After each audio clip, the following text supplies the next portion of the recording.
পথসভা Naogaon centre committee আয়োজিত। উপস্থিত আছেন বাংলাদেশ জামাত ইসলামী তাড়াশ উপজেলার সম্মানিত সংগ্রামী আমির,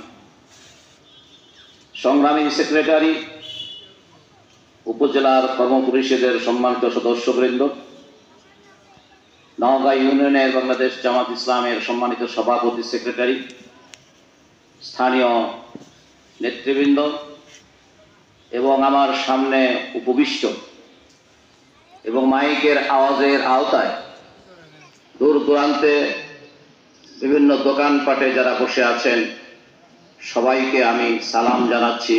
আসসালামু আলাইকুম ওয়া রাহমাতুল্লাহি ওয়া বারাকাতুহু। সেই সাথে এখানে এবং আশেপাশে কোথাও যারা দূর থেকে শুনছেন সে সকল মুসলিম অমুসলিম নারী পুরুষ আমরা সকলকেই অভিনন্দন জানাচ্ছি। আলহামদুলিল্লাহি রাব্বিল আলামিন ওয়াসসালাতু ওয়াসসালামু আলা সাইয়্যিদিল মুরসালিন ওয়া বা'দু ফাআউযু বিল্লাহি মিনাশ শাইতানির রাজীম فإما يأتينكم مني هدى فمن تبع هدايا فلا خوف عليهم ولا هم يحزنون وقال تعالى ولا تهنوا ولا تحزنوا وأنتم الأعلون إن كنتم مؤمنين। সংগ্রামী জনতা,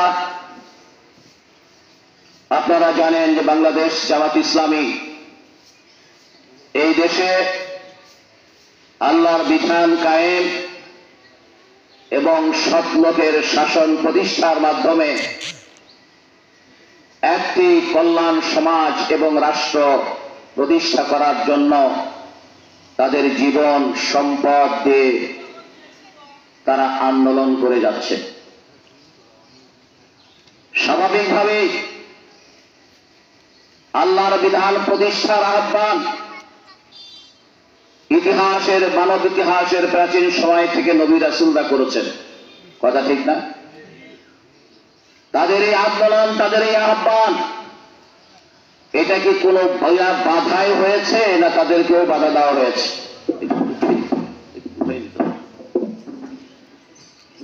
সুতরাং স্বাভাবিকভাবেই বাংলাদেশ জামাত ইসলামী আল্লাহর বিধান কায়েম করার কর্মসূচি নিয়ে যখন মাঠে নেমেছে তখন এর বিরোধিতা এবং এদেরকে প্রতি পদে পদে বাধার সৃষ্টি করা হবে, এটাই স্বাভাবিক। আল্লাহ সুবহানাহু ওয়া তাআলা তার মনোনীত রাসূলদেরকে এই পৃথিবীতে পাঠিয়েছেন পৃথিবীর সকল মানুষ যাতে করে ইনসাফের উপরে প্রতিষ্ঠিত হতে পারে। ইনসাফ এবং ন্যায় বিচার প্রতিষ্ঠার জন্য নবী রাসূলগণ কাজ করেছেন। যারা ইনসাফ কায়েম হলে তাদের কায়েমি স্বার্থ ক্ষুণ্ণ হবে, পৃথিবীর ইতিহাসের সেই সকল স্বৈরাচার ফ্যাসিস্ট মানুষগুলো নবীরা কাজের বিরোধিতা করেছে এবং ইনসাফপূর্ণ একটি সমাজ প্রতিষ্ঠার জন্য বিরোধিতা করেছে। সর্বশেষ রাসূল মুহাম্মদ সাল্লাল্লাহু আলাইহি সাল্লামকে আল্লাহর দিন তথা ইসলাম সহকারে পাঠিয়েছেন যাতে করে তিনি ইসলামকে অন্যান্য সকল ইসলাম ছাড়া অন্যান্য সকল ধর্ম বিধান মতাদর্শ দর্শন সবগুলোর উপরে ইসলামকে বিজয়ী করে প্রতিষ্ঠিত করতে পারে। সেই জন্য আল্লাহ সুবহানাহু ওয়া তাআলা কোরআনে কারীমের 3টি আয়াতে একই ভাষায় সেই কথা মানুষদেরকে জানিয়ে দিয়েছেন। সাথে সাথে জানিয়ে দিয়েছেন আল্লাহর বিধান তথা আল্লাহর আইন ইসলামের বিধান প্রতিষ্ঠার জন্য যখন একদল মানুষ চেষ্টা করবে এবং বিজয়ী রূপে প্রতিষ্ঠিত করবে, এটা কাফের আর মুশরিকদের পছন্দ হবে না। সুতরাং বন্ধুগণদেরকে বলছে, হাজারো মুসলমান হন, আল্লাহর দ্বীন এই জমিনে কায়েম হোক, আল্লাহর বিধান দিয়ে বাংলাদেশের রাষ্ট্র পরিচালনা হোক। এইটার যারা বিরোধিতা করেন তারা কাফের মুশরিকদের কাতারেই শামিল হয়ে যান বলে আমার কাছে মনে হয়।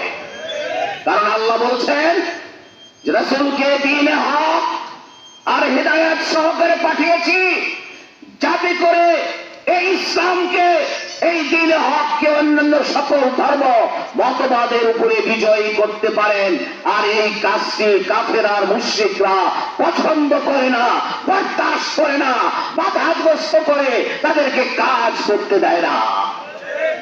সুতরাং যারাই আল্লাহর বিধান প্রতিষ্ঠা বিরোধিতা করবে, যারাই আল্লাহর বিধান প্রতিষ্ঠার ক্ষেত্রে পদে পদে বাধাগ্রস্ত করবে, তারা কাদের কাতারে শামিল হবে আপনারা কোরআনের আয়াত থেকে নিজেরাই বুঝে নেন, নিজেরাই সিদ্ধান্ত নেন।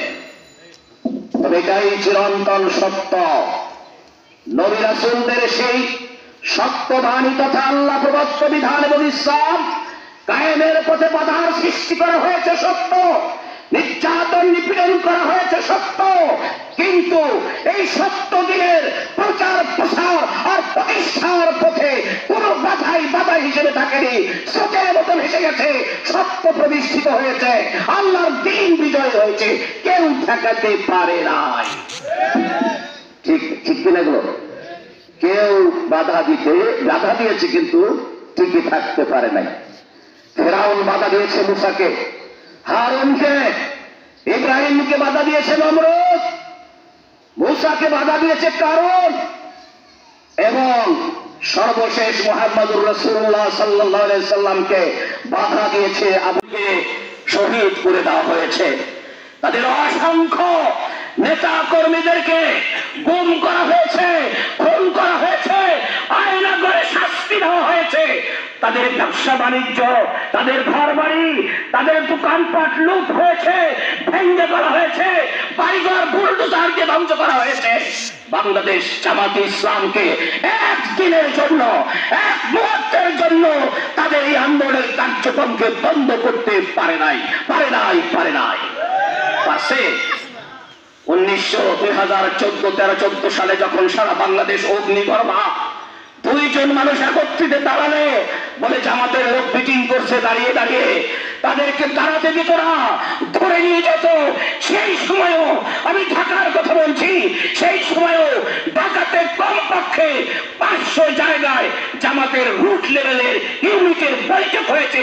দুনিয়ার কোন শক্তি, তাগুতি শক্তি সেটা বাধাগ্রস্ত করতে পারে নাই। সুতরাং কাদেরকে আপনারা থামাবেন? কাদেরকে আপনারা নিস্তব্ধ করবেন? এরা থাকবে, এরাই উপরে থাকবে। আল্লাহ বলছে, আল্লাহর কথা, আল্লাহর কালিমাই বুলন্দ হবে। ওয়া কালিমাতুল্লাহ